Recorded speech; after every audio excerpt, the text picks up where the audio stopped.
तो आज हम लोग क्या पढ़ने वाले हैं, कैलोरीमेट्री के बारे में। ठीक है, कैलोरीमेट्री क्या होता है? देखो सबसे पहला पॉइंट क्या लिखा हुआ है, it is the branch of thermal physics in which we study about the measurement of heat, जिसमें हम हीट के मेजरमेंट के बारे में बात करते हैं। ठीक है, देखो हीट फ्लो दो बात पे डिपेंड करता है, जिसमें सबसे प्राइमरी बात क्या है कि आप कौन से ऑब्जेक्ट को हीट दे रहे हो, सॉलिड, लिक्विड, गैस को, तो उनके मीडियम पे डिपेंड हो जाएगा कि हाँ यार किस फॉर्म में हीट फ्लो करेगा। इसके अलावा जो इम्पॉर्टेंट बात है वो ये है कि हीट फ्लो टेम्परेचर के डिफरेंस कितना है, जिस दो ऑब्जेक्ट के बीच में आप हीट फ्लो करवा रहे हो उन दोनों के बीच में टेम्परेचर का कितना डिफरेंस है, इस बात पे भी हीट फ्लो डिपेंड करता है। तो क्या लिखा हुआ है कि heat flow between the two object depends directly on the difference in their temperature, उनके टेम्परेचर में क्या डिफरेंस है, इस बात पे हीट फ्लो डिपेंड करता है। जैसे मैंने यहाँ लिखा है delta Q, heat flow is directly proportional to delta theta. Theta क्या है? Change in temperature, delta theta change in temperature है। अब प्रोपोर्शनैलिटी को हटाएंगे तो हमारे पास एक कांस्टेंट आया C, इसको हम क्या बोलते हैं? Heat capacity. अब देखो हीट कैपेसिटी को हम कैसे डिफाइन कर सकते हैं? Delta Q divided by delta theta. It is the amount of heat required to increase the temperature of object by 1 kelvin. अगर हमारा ये डेल्टा थीटा 1 केल्विन हो जाए तो हम कहेंगे C डेल्टा क्यू के बराबर हो जाएगा। C किसके बराबर हो जाएगा? डेल्टा क्यू के बराबर। कब? जब इसकी वैल्यू 1 केल्विन हो जाए। बोलो हाँ या ना, समझे? बढ़िया। तो इसी को हमने डिफाइन किया। अच्छा, इसका यूनिट क्या होगा? हीट का होता है यूनिट जूल, इसका होता है टेम्परेचर का ऐसा यूनिट है कोई केल्विन, तो हमने लिखा ऐसा unit joule per kelvin. Heat capacity is the amount of heat required to change the temperature of an object by 1 kelvin. यहाँ तक समझे?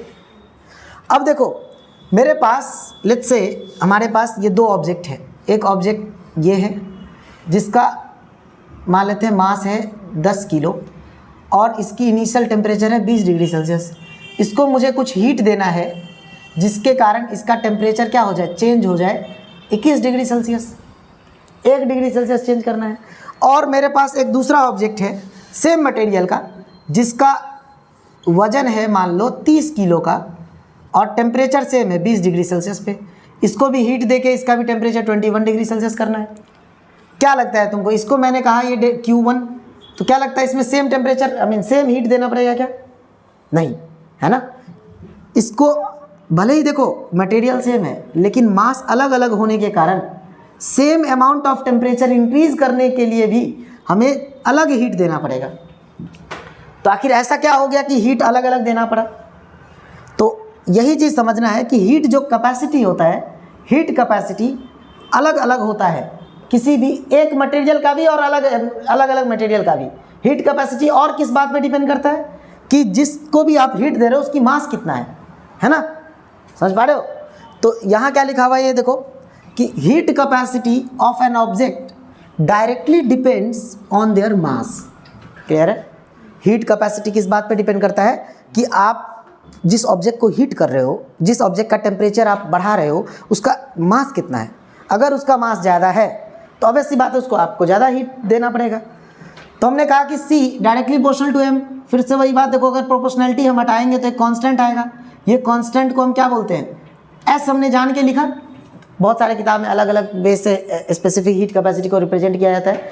कुछ किताब में देखोगे हीट कैपेसिटी को कैपिटल C और स्पेसिफिक हीट कैपेसिटी को स्मॉल c से डिनोट करते हैं। तो आपको उसमें टेंशन नहीं लेने की बात नहीं है, बस समझना है कॉन्सेप्ट। ठीक है, तो ये देखो जो हीट स्पेसिफिक हीट कैपेसिटी है S, है ना, इसको हम कैसे डिफाइन कर सकते हैं? C/m। बोलो है ना। C को हमने क्या लिखा था? Amount of heat required to change in temperature, है ना, delta Q upon delta theta लिखा था कि नहीं? और उसको हमने मास से डिवाइड कर दिया तो S इज इक्वल टू क्या हो गया? Delta Q upon m delta theta. Clear है? तो अब देखो अगर मान लो मैंने क्या कहा, हीट कैपेसिटी अलग अलग हो सकता है। जैसे मान लो अगर कोई गैस है, 2 मोल गैस को हीट करने में मान लो उसके टेम्परेचर को 1 केल्विन से बढ़ाना है, 2 मोल गैस है, x joule amount of heat लगा और वही 5 मोल रहता तो समथिंग y लगता। तो ये एक बात तो तय है कि नंबर ऑफ मोल्स पे भी हीट कैपेसिटी डिपेंड करता है। ऐसे बहुत सारे हीट कैपेसिटी होते हैं किसी भी मटेरियल का। अगर तुम इस टाइप का, यहाँ देखो मैंने प्रोपोर्शनैलिटी हटाकर कैपिटल M लिखा है, जिसको हम क्या कहते हैं? Molar heat capacity. ठीक है, मोलर हीट कैपेसिटी क्या होगा? Heat capacity per unit mole. ठीक है, तो हीट कैपेसिटी आपको समझ में आ गया कि amount of heat required to change the temperature of an object by 1 degree Celsius or 1 Kelvin. ठीक है, change in temperature either in degree Celsius और केल्विन विल बी इक्वल. ठीक, तो अगर मैं स्पेसिफिक हीट कैपेसिटी की बात करूं तो स्पेसिफिक हीट कैपेसिटी क्या होगा? Amount of heat required to change the temperature of 1 kg of object by 1 kelvin. बोलो आया ना? अगर मेरा नीचे का जो वैल्यू है m की वैल्यू 1 kg हो जाए और डेल्टा थीटा भी 1 केल्विन हो जाए तो ये s जो है डेल्टा क्यू के बराबर होगा. यही चीज़ हमने यहाँ पे डेफिनेशन में लिखा है. देखो, delta Q is equal to M S delta theta, क्योंकि एम एस क्या है? ये सी ही तो है. देखो यहाँ पे delta Q is equal to C delta theta, C के जगह हमने लिख दिया एम एस. समझ पाए? अब इसी को हमने यहाँ से एस क्या लिखा? Delta Q upon M delta theta. इसका यूनिट क्या होना चाहिए? तुम बोलोगे sir joule per kg kelvin.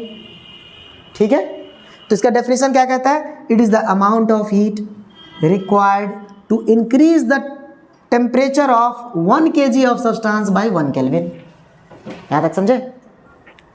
अब देखो, यही चीज़ को मैं यहाँ पे नोट करके आपको लिखाया हूँ, बहुत इंपॉर्टेंट पॉइंट, कि heat capacity can be different for the different amount of substance of the same material. हो सकता है आयरन का ही 2 किलो आयरन का हीट कैपेसिटी अलग हो, 5 किलो आयरन का अलग हो, लेकिन आयरन की स्पेसिफिक हीट कैपेसिटी चाहे 2 किलो आयरन लो चाहे तुम 5 किलो लो, वो सेम होगी. समझ में आया? Specific heat capacity of the material will be same, है ना?